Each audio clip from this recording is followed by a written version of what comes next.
Book ಬ್ರಹ್ಮ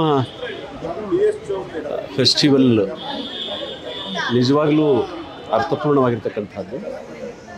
ನಿನ್ನೆಯಿಂದ ಇವತ್ತು 2ನೇ ದಿವಸ, ನಾಳೆಗೆ 3 ದಿವಸ ಆಗುತ್ತೆ. ದಕ್ಷಿಣ ಭಾರತದ ಎಲ್ಲ ಭಾಷೆಯ ಲೇಖಕರು, ಓದುಗರು ಇಲ್ಲಿ ಆಗಮಿಸಿದ್ದಾರೆ. ಕನ್ನಡ ನೆಲಕ್ಕೆ ಇದೊಂದು ಹೊಸ ಅನುಭವ. ಈ ರೀತಿ ಬಹುಭಾಷಾ ಸಮ್ಮೇಳನಗಳು ನಡಿಬೇಕು. ಅಂಥದ್ದೊಂದು ತುರ್ತನ್ನು ಬುಕ್ ಬ್ರಹ್ಮದವರು ಯಶಸ್ವಿಗೊಳಿಸಿದ್ದಾರೆ. ಮತ್ತು ಇಲ್ಲಿ ಅನೇಕ ವಿಷಯಗಳು ಹೊಸ ಹೊಸ ನೆಲೆಯಲ್ಲಿ ಚಿಂತನೆ ಮಾಡಿವೆ, ಹೊಸ ಪ್ರಯೋಗಗಳನ್ನು ಮಾಡಿವೆ.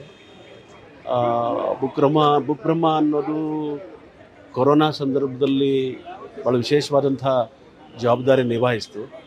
ಹಾಗೆ ಇಂಥದ್ದೊಂದು ದೊಡ್ಡದಾದಂಥ ಒಂದು ಸಮ್ಮೇಳನ ಮಾಡೋ ಮೂಲಕ ಸುಮಾರು 300ಕ್ಕೂ ಹೆಚ್ಚು ಲೇಖಕರನ್ನ ಆಹ್ವಾನ ಮಾಡಿದ್ದಲ್ಲದೆ ಆಮೇಲೆ ಅನೇಕ ಓದುಗರು, ವಿದ್ವಾಂಸರು ಅಂದ್ಕೊಂಡವರು ಸಾವಿರಾರು ಸಂಖ್ಯೆಯಲ್ಲಿ ಇಲ್ಲಿ ಪಾಲ್ಗೊಂಡಿದ್ದಾರೆ. ಇದೊಂದೊಂದು ಯಶಸ್ವಿ ಪ್ರಯೋಗ ಮತ್ತು ವಿಶಿಷ್ಟವಾದಂಥ ಕಾರ್ಯಕ್ರಮ. ಇಂಥವು ಕನ್ನಡ ನಾಡಿನಲ್ಲಿ ನಡಿಬೇಕು. ಮತ್ತು ಇಂಥ ಹೊಸ ಸಾಹಿತ್ಯ ಚಿಂತನೆ, ಚಳವಳಿ ಚಿಂತನೆ, ಭಾಷಾ ವಿಷಯಗಳ ಕುರಿತಾದ ಚಿಂತನೆ ಇವೆಲ್ಲವೂ ಮತ್ತೆ ಮತ್ತೆ ನಡೆದಾಗ ನಾವು ಹೆಚ್ಚು ನಮ್ಮ ನೆಲಕ್ಕೆ ಅಂಟಿಕೊಳ್ಳಿಕ್ಕೆ ಸಾಧ್ಯ ಇದೆ. ಆ ಹಿನ್ನೆಲೆಯಲ್ಲಿ ಬುಕ್ ಬ್ರಹ್ಮದ ಗೆಳೆಯರಿಗೆ ನಾನು ಹೃತ್ಪೂರ್ವಕವಾಗಿ ಅಭಿನಂದಿಸ್ತಾ ಇದ್ದೀನಿ.